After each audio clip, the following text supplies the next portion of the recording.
nós, os Gracie, eu acho que foi o que mais se induziu o treino para as outras artes marciais. Ele queria lutar contra o judô, ele queria lutar contra o wrestling, ele queria provar que o jiu-jitsu, ele tinha muito isso, de levar o jiu-jitsu a outros oponentes, a outros continentes, a outras áreas, a outros esportes. Então o Rollins é desse tipo, ia lá, wrestling, então vamos treinar aqui wrestling, ganhar dos caras, e ganhava. Vamos para o americano sambo, vamos lá no sambo, ganhou o sambo. Vamos lá no greco-romana, ganhou o greco-romana. Foi lá no judô, ganhou o judoca. Então o Rollins era muito tinhoso, era muito guerreiro, tinha muita convicção no jiu-jitsu, repetia todos esses clinches do meu pai, mesmo sistema do Hélio Gracie, que ele foi o único professor que ele teve, foi o Hélio Gracie. O Carlos nunca ensinou nada para ele. O Carlos, depois de 34 anos, nunca ensinou jiu-jitsu a ninguém, só fazia dieta. Então ele parou o jiu-jitsu para se projetar na posição de guru, que ele ficou guru da família.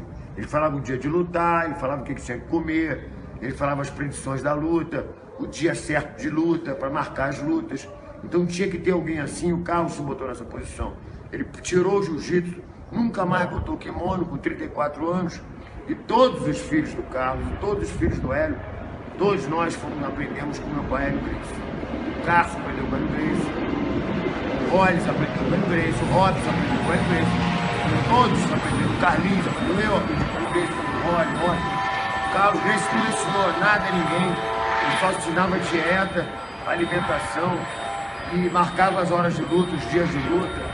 Mas ele não tinha nenhuma influência, não ensinava jiu-jitsu, parou o jiu-jitsu. E o Rollins foi o maior criador desses estilos, de se misturar com outras artes marciais. O Rollins foi o melhor.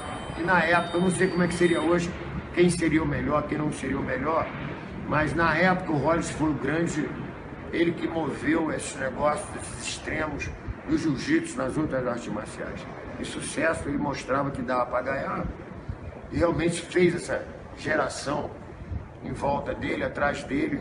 E o Rollins foi um grande campeão, como sempre, eu digo, meu irmão mais velho, aprendi com ele, até tomei uma coça dele, eu via realmente que ele era top. Ele foi realmente, na época, ele era o melhor. Ah, com certeza, assim, eu vejo, quando, assim, eu não conheci tanto meu pai, né, assim, aquela lembrança de criança e tal, mas quando eu vejo a importância que ele teve, não estou nem falando no mundo do jiu-jitsu, que isso aí acho que já é indiscutível, né, mas assim, com a importância que ele teve, a influência que ele teve na vida das pessoas, né, eu vejo os amigos dele quando me encontram, ou quando me encontravam, começava a falar dele, eu via os marmanjos com lágrimas nos olhos, entendeu? Então era aí nessas horas que a gente vê, né, que quem era meu pai, quem era ele. Conta uma história que você soube do seu pai, que alguém te contou depois, assim, que você, não, meu pai era generoso. Tem das várias histórias, mas uma que você tem como especial, que alguém te contou um dia, pô, seu pai uma vez fez isso para mim, e que você mesmo ficou emocionado de escutar. Uma em especial, se puder lembrar. Cara, assim, então, são tantas histórias assim, né, que falam que meu pai era, você foi, obviamente, sempre um cara muito generoso, um cara sempre que liderou com exemplo, entendeu? Mas assim, falam que meu pai salvou uma geração inteira ali na zona sul do Rio, entendeu? Muito, na época, muito... Os anos 70, né, cara? 60, 70, os anos muito liberais. Muita curtição, piração, né? total. Muita pessoa descobrindo as drogas e tal. Então, diz que meu pai foi sempre uma influência muito positiva ali quanto a isso, entendeu? Diz que salvar vários amigos, vários... Meu pai sempre gostou de surf também, né? Sempre surfou e tal. Então, salvou uma geração mesmo de caras que estavam meio perdidos nas drogas ali. Ele ajudou com exemplo, né? Não só com ações, mas como exemplo. Rapaz, o Rollins realmente era um irmão assim que a gente admirava muito, né? Naquela fase assim de adolescente e depois na fase adulta ali. Ele era um irmão muito gente boa, um cara que pegava, levava a gente para viajar, entendeu? Era um irmão assim que, pô, estava sempre nos dando força e ao mesmo tempo passava aquela desassombro, né? Um cara muito corajoso, um cara que mostrava que queria sempre dominar o medo e a gente via ele, é, era aquilo também, tudo que ele falava, ele fazia. Então a gente tinha nele assim como um verdadeiro, a gente queria imitar ele, né? Ele também era um herói assim pra gente, né? Nas atitudes e tal. E, e um cara muito gente boa, totalmente desprendido de tudo. Você olhava, via uma camisa, gostava de uma camisa, ele tirava a camisa e te dava. Você, sabe, você pedia, ele via que você estava, você precisando de alguma coisa, ele pegava o carro dele, te emprestava o carro, coisa assim que era. Ele tinha atitudes assim diferentes dos outros. Ele era um cara muito mão aberta, muito desprendido. Não sei, até pelo fato assim subconsciente dele achar que o período dele aqui na Terra seria curto, né? Então ele era assim, era uma pessoa que estava sempre disposto, sempre te dando força, sempre te botando para cima. Você se sentia do lado dele um super-homem, cara. Ele passava uma energia incrível, assim, de. Você falava, caramba, com isso aqui eu tô com a muralha aqui do meu lado. Era isso que ele passava pra gente, entendeu? Realmente foi um irmão excepcional, um cara muito gente boa, que deixou um legado realmente. Essa é o que ele nos deixou, que eu posso, de uma maneira rápida, assim, descrever ele. O Rollins para mim foi um cara muito especial. O jiu-jitsu da época dele para a época atual, na verdade, não foi só um divisor de águas, mas foi um cara que implementou, como você falou, uma velocidade, uma técnica impressionante, né? Porque foi um cara sempre de 70 quilos e com uma vontade e com uma gana e com uma técnica de se superar o tempo inteiro. Então, para mim, eu tive a minha escolinha, né? Quando eu era garoto, eu sempre treinei com ele até os 16 anos, foi a época que ele veio a falecer, né? E eu só tenho boas memórias, né, cara? Eu era um cara que eu me espelhei muito. E até a minha parte de competição vem muito dele, porque ele sempre foi um cara aguerrido, um cara pra cima. Eu gostava muito do estilo dele. E pra mim foi, sem dúvida, o melhor Gracie da família. Lógico que o Rickson não era da mesma época, o Rickson já estava alcançando ele. E depois passou a ser o Rickson. Mas na época ele era realmente imbatível.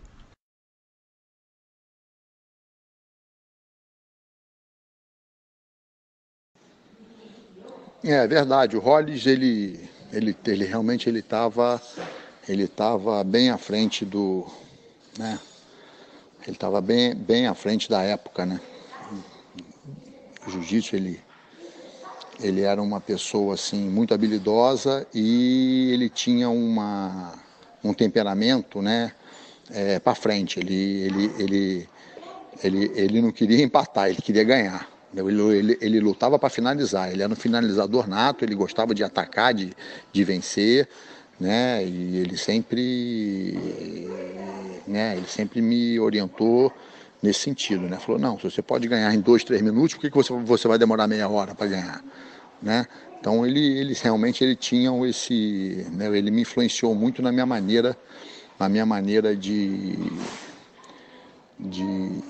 me posicionar, né? Dentro do tatame. Eu era a pessoa mais parecida com ele também, né? Todo mundo dizia, pô, você tá igualzinho teu irmão, tal. Então eu me sentia, né? Eu me vangloriava disso, me sentia feliz por isso também. E ele sempre teve um carinho muito grande por mim também, né? Uma conexão muito grande. Então a gente, né? Ele era realmente ele era um líder na época, né? Ele era uma pessoa assim que realmente ele via a família como um todo, né? E na verdade ele pegou a filosofia do meu pai, né? Que ele aprendeu com meu pai e colocou em prática naquela época, né? O meu pai já estava um pouco assim, já mais na época já começando a se se envolver mais com a parte de alimentação e estava muito espiritualizado, tudo. Ele orientava a gente também, tudo. Depois dos campeonatos, meu pai dava aquela orientada em termos de competição, tudo. Mas o Hollis, ele era, assim, vamos dizer assim, o pé de boi, né? Ele era o cara que era a referência, não só para mim, mas para todo mundo, né? Ele tinha um carisma muito grande e realmente ele era bom em pé, ele era bom no chão, ele era bom com kimono, ele era bom sem kimono, entendendo? Ele era bom por baixo, ele era bom por cima. Então ele tinha na verdade, um jiu-jitsu versátil e muito habilidoso. Ele tinha realmente uma vantagem muito grande, ele tinha um improviso muito grande também. Então isso aí foi, na verdade, né, eu dei sorte de poder crescer com esse exemplo, né, tão próximo dele, né? E quer dizer, na época, pô, foi uma coisa assim bem bacana. Me considero uma pessoa privilegiada porque ele vinha todo dia. Ele não morava lá em casa, dormia às vezes assim, mas ele vinha todo dia almoçar, tudo, e pegava a gente para levar para a praia, às vezes passar um fim de semana com ele, tudo, realmente, né, viajei várias vezes com ele fim de semana e, né, ficava na academia, chegava 4h30 da academia, às vezes ele saía, tipo assim, 8h30, 9h, não, vamos dar uma corrida na praia, vamos fazer um exercício em tal lugar, tudo, né? Vamos dar uma nadada, vamos fazer alguma coisa. Ele sempre gostou de fazer uma preparação física paralela, né, ao jiu-jitsu também. Isso aí é uma coisa que na época não tinha muito também, e ele começou a implantar isso também dentro do jiu-jitsu, né? Ele gostava de fazer atividades físicas, né, para complementar, né, a forma dele e tudo. Então, foi muito legal. E a pessoa dele em si, ele era uma pessoa muito carinhosa, uma pessoa muito amorosa, apesar de ser uma pessoa muito destemida, né? Ele não tinha medo de nada. Acho que até foi por isso que ele acabou falecendo, né? Porque, porra, no dia todo mundo, da maneira que ele morreu, né? Ninguém quis pular da asa, todo mundo falou que estava perigoso e ele não aceitava muito isso não. Ele achava que não, que ele ia dar um jeito, e quando o mar estava grande ele queria entrar nas ondas grandes e tudo, mesmo sem estar praticando muito, ele gostava e na época acho que ele puxou isso um pouco, né? Ele não gostava de ser igual a ninguém, ele queria ser diferente. Então acho que isso aí ele pagou o preço, entendeu? Acho que ele foi além dos limites dele, quer dizer, não sei se era limite dele, mas ele foi infeliz de querer voar num dia onde o vento não estava bom e até profissionais de voo livre não quiseram pular da rampa, né? Acho que foi em Mauá, se eu não me engano, e ele quis pagar para ver. Realmente teve aquele acidente que foi uma perda para o jiu-jitsu, um choque para todo mundo, né? O jiu-jitsu perdeu a liderança, assim, que na verdade era a liderança do corpo a corpo que ele tinha com a gente, né? Então, mas ele era uma pessoa muito bacana como pessoa, realmente uma pessoa fora de série. Jamais, pelo menos para mim, jamais será esquecido.